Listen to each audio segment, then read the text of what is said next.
Motorcycle enthusiasts, one and all, gather around as we discuss all the bad habits that new riders need to break for their safety while enjoying the thrill of riding a motorcycle. Oftentimes, people don't realize or pay attention to all the wrong riding habits they have until they've ridden for a long time, and at that point, breaking these habits becomes so much harder. So today, in this video, we'll be going over all the bad riding habits beginners need to break. Number 1. Rear brake. The rear brake is an important part of a motorcycle that many riders don't use in any respect or overuse. Although most of a bike's braking ability lies inside the front brake, in order to prevent the bike from coming to an uneasy stop, using the rear brake correctly is key. In an emergency situation, you need to be able to get your motorcycle to come to a stop much quicker. So while the front brake can do the job in most cases, in others where you need an even earlier stoppage, using the front and the rear brake in sync allows you to do so. When the rear brake is used, it slows the momentum down and prevents too much force on the front tires, allowing you to avoid front-end driving. However, if you forget your front brake and rely too much on the rear one, you'll get a lot less stopping power, and this could lead to injuries. Next time you're riding a bike, attempt to balance out the usage of the front and rear brakes, and you'll immediately note an increase in your capability to govern the motorbike's movements, particularly in tight areas. Number 2. Throttle control. Another bad habit for new riders is that they don't take the time to learn proper throttle control. This leads to less control on the movement of the bike and can cause issues, especially in heavy traffic. Different bikes have different responses to throttle input, so make sure to make the effort to understand how properly your motorbike responds to different degrees of throttle input. This will make it less difficult to gauge how much throttle you should give in various conditions. Some new fuel-injected motorcycles even have a very unusual throttle response, making them more difficult to control without much practice. Another downside of poor throttle control is that in extreme cases, over-throttling, as many beginners do, can cause the motorcycle to slide out from beneath you, risking serious injuries. So definitely practice good throttle control in a low speed, controlled environment first if you're a beginner, before you take your motorcycle out on a busy highway. Number 3. Clutch control.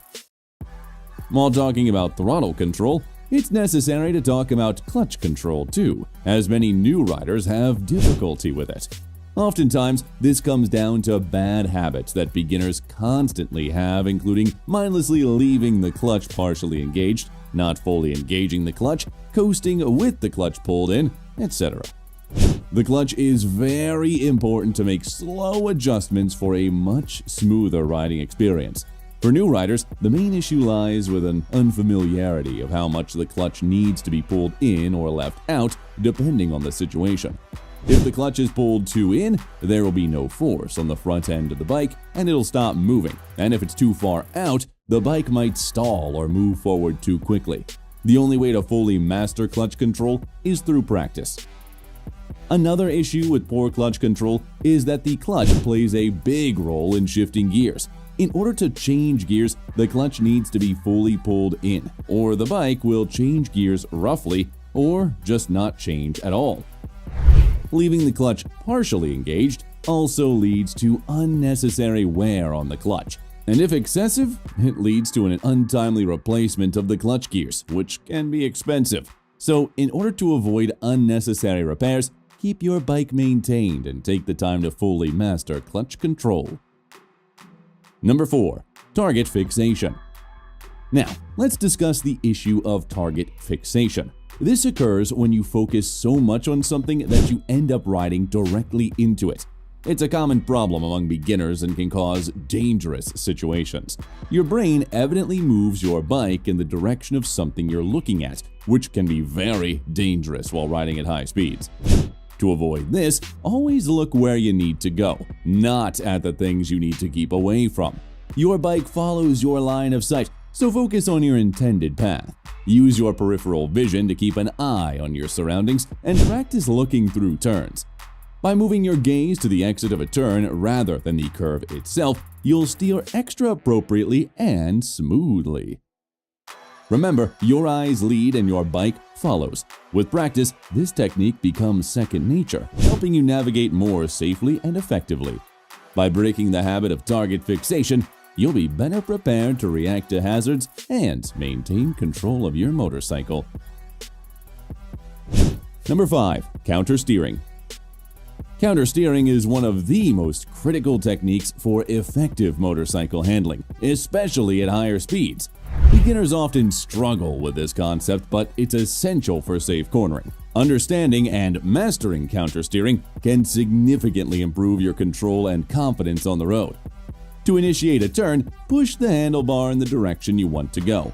For example, push the right handlebar to go right. This might feel counterintuitive due to the fact that you're pushing left to head left and right to head right, but it's the most efficient way to lean and turn your bike. This method works due to the physics of two-wheeled vehicles, wherein a slight push causes the vehicle to lean in the desired direction, beginning the turn. Practice counter-steering in a safe, controlled environment until it becomes second nature. Start with gentle turns and gradually progress to sharper ones. With consistent practice, counter-steering will enhance your ability to navigate curves smoothly and safely, making your rides more enjoyable and secure. Number 6. Rider aids. Modern bikes come geared up with plenty of rider aids like ABS, traction manipulate, and trip modes.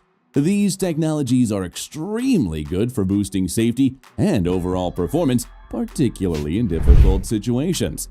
However, over-reliance on these aids can slow down your development as a professional rider. While they offer a further layer of safety, they can't replace essential riding abilities. It's crucial to develop a strong foundation of basic riding skills.